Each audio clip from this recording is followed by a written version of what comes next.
Hello guys, thank you for coming on my channel. We solved exercise 1.2 in the previous video. Now we will solve exercise 1.3 in the video. Thank you.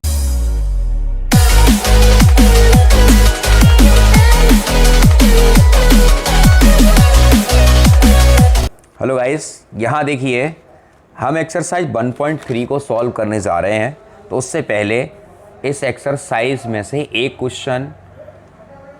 Question bar bar repeat हो रहा है। हर वर्ष हर year एक question आ रहा है। तो आप friends आप इस क्वेश्चन को अच्छे से करिए और अच्छे से समझिए। ये क्वेश्चन रेशनल और इरेशनल से संबंधित हैं। तो हम पहले रेशनल और इरेशनल को अच्छे से समझ लेते हैं कि रेशनल इरेशनल क्या होते हैं। ठीक है, तो रेशनल नंबर और इरेशनल नंबर के बारे में थोड़ा सा हम डिस्कस कर लें तो ज़्यादा बेटर रहेगा। देखिए रेशनल नंबर क्या होते हैं वो समझिए आप। सबसे पहले rational number,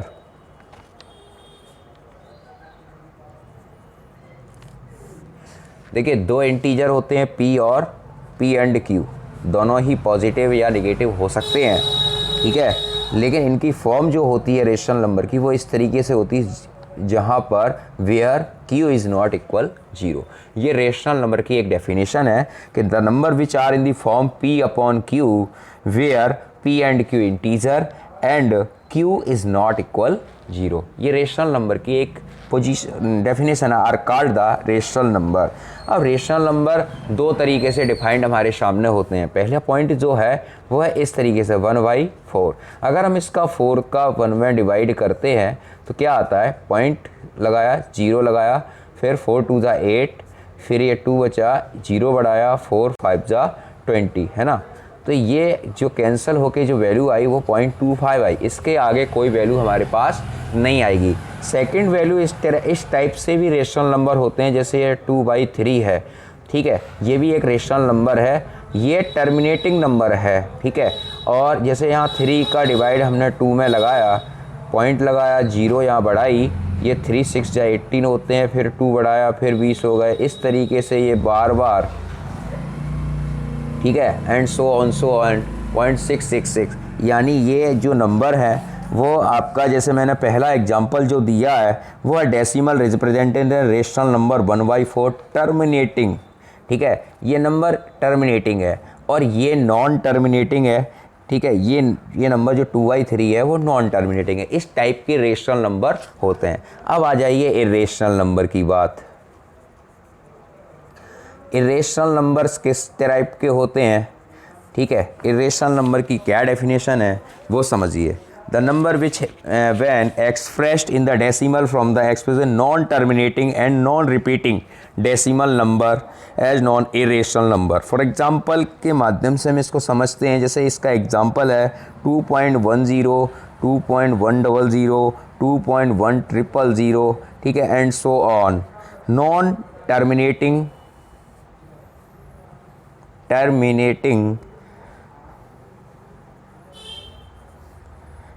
and non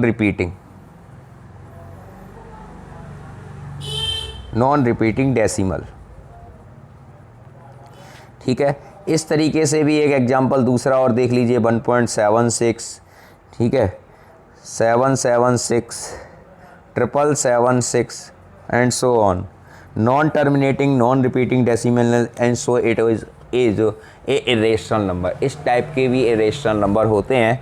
non terminating और नॉन रिपीटिंग डेसिमल नंबर को हम इरेशनल नंबर बोलते हैं। वैसे यहाँ पर जैसे इस not square, if x is the positive integer, जैसे यहाँ पर एक x लेते हैं और ये पॉजिटिव इंटीजर है, इसकी जगह हम यहाँ पर कोई भी नंबर्स ले सकते हैं, √5, √7, आपका 8, ठीक है, इस टाइप का √2 यहाँ कर सकते हैं। इस टाइप का नंबर, ये सारे नंबर इरेशनल होते हैं।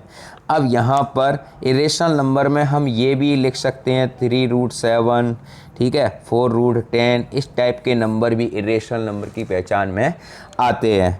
अब जैसे यहाँ पर पाई, ये क्वेश्चन आपका मल्टीपल चॉइस क्वेश्चन में आता है। पाई एक इरेशनल नंबर है, जबकि 22/7 एक रेशनल नंबर है। ये इरेशनल नंबर है, ठीक है। तो इसको आप याद रखना हमेशा कि 22 रेशनल नंबर होता है और पाई आपका इरेशनल नंबर में आता है, ठीक है। अब देखिए एक्सरसाइज जो 1.3 है वो एक्सरसाइज जो 1.3 है उसके बारे में हम आपसे बताते हैं।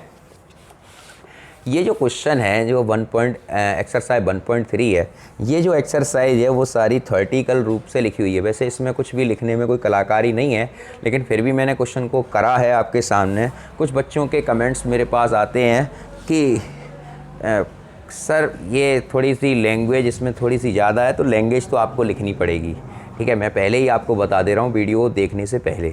यहाँ देखिए, फिर भी मैंने बहुत शॉर्ट करने की कोशिश की है। यहाँ देखिए लेट इफ पॉसिबल, यहाँ क्या लिखा है, √5 इज ए रेशनल नंबर, ठीक है। √5 is a rational number, rational number ही है √5, ठीक है। लेकिन यहाँ पॉसिबल करके पहले हम रेशनल नंबर को बनाते हैं। Let if possible √5 is rational number and its simplest from a upon b, then a and b are integer and having no factor other than a and b is not equal and 1 and b is not equal 0.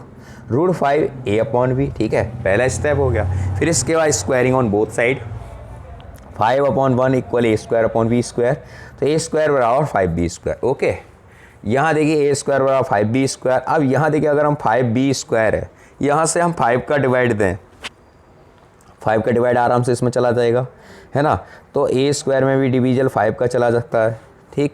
तो यहाँ हमने क्या किया, a बराबर 5cx, third integer ले लिया c from equation first, a बराबर 5c यहाँ पुट किया, तो ये आया 5c का whole square equal 5b square, ठीक है। 5 का होल स्क्वायर ओपन किया तो 25c स्क्वायर 5b स्क्वायर, 5 से 25 कैंसिल किया, 5 5 जा 25, ये 5c square equal b square, ठीक है। But 5c square is a divisible by 5, b square is divisible by 5, ठीक है।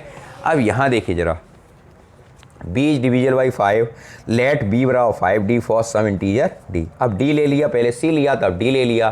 दज 5 is A common factor of a and b both is a contradict the fact that a and b have no common factor other than 1. So our supposition is wrong, हमारी धारणा गलत है, hence √5 is a rational number, ठीक है। Next question देखते हैं। Prove that 3 + 2 √5 is a rational number, ठीक है। let it possible 3 + 2 √5 is a rational number, then 3 + 2 √5 equal a upon b, ठीक है। a and b इंटीजर है, ठीक है। अब 3 को यहाँ पहुँचाया हमने, तो ये हो गया 2 √5 इक्वल a upon b -3, ठीक है। अब यहाँ देखो ज़रा, अब यहाँ पर √5 a upon 2b -3/2। अब a upon 2b -3/2 ये आपके रेशनल नंबर की पोजीशन है। तो ये कहते हैं कि a upon 2b रेशनल है, 3/2b रेशनल है, तो ये भी रेशनल होगा। यहाँ लिखा a upon 2b -3/2 is a rational number, okay. तो देन तो √5 is a rational number, but √5 is a rational number. This show that our assumption is incorrect. Okay, ठीक। नेक्स्ट क्वेश्चन देखिए, यहाँ पर एक्सरसाइज बहुत छोटी है लेकिन एक क्वेश्चन हर वर्ष इसमें से आ रहा है। Prove that the following irrational number 1/√2, 7 √5, 6 + √2। देखिए यहाँ पर let assume that to contrary that 1/√2 is a rational, p and q integer, 1/√2 p/q, यहाँ पर रेशनलाइज किया √2 का, ठीक है। तो √2/2 हो गया p/q, क्रॉस मल्टीप्लिकेशन √2 बराबर 2/2p/q।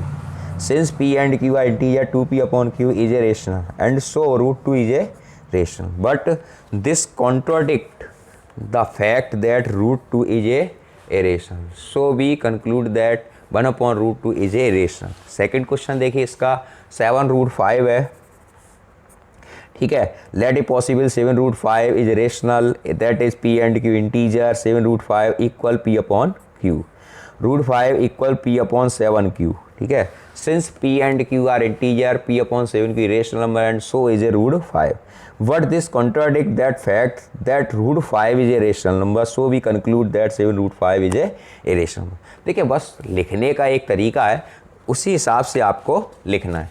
देखिए नेक्स्ट क्वेश्चन नंबर 3 है इसका, थर्ड का। Let a possible with the contrary that 6 + 2 √2 is a rational, this is a we can find integer p and q such that 6 + √2 equal p/q, तो √2 equal P upon Q minus 6। अब देखिए P upon Q और यहाँ पर एक हमने मान लिया, तो p and q integer because p upon Q minus 6 is a rational number, तो √2 भी रेशनल नंबर होगा। ठीक है, रेशनल नंबर होगा। So we conclude 6 + 2 is a rational. ठीक है, ये हो गया। फिर भी अगर आपकी कोई प्रॉब्लम रह जाती है तो आप विकिपीडिया चैनल के माध्यम से अपनी प्रॉब्लम को ज़रूर बताएं। देखते रहिए विकिपीडिया चैनल। Thank you. जय हिंद, जय भारत। आपका दिन शुभ रहे।